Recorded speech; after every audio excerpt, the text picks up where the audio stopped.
এই মুসলমানের দুর্দিনে, এই একটা মুসলমানের দুঃসময় আমাদেরই একটা মুসলিম জাতি, মুসলিম ব্রাদার, যারা নিজেদেরকে অনেক কিছু দাবি করে, এরা ইরানের আকীদা নিয়ে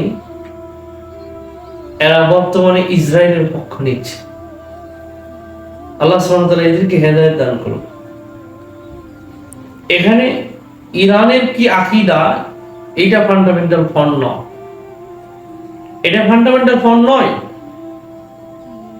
এখানে মেন ফান্ডামেন্টাল পয়েন্ট হচ্ছে যে ইসরায়েল বর্বর, ইসরায়েলের বিরুদ্ধে মুসলমানদের গালে হতে হবে।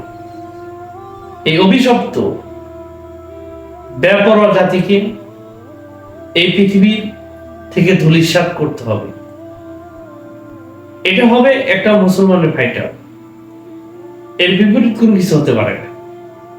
এখন যারা এইসব বিষয় নিয়ে বিতর্ক কথা বলে বা কথা বলতেছে, মনে করতে হবে যে এরা ইহুদিদের একটা দালাল।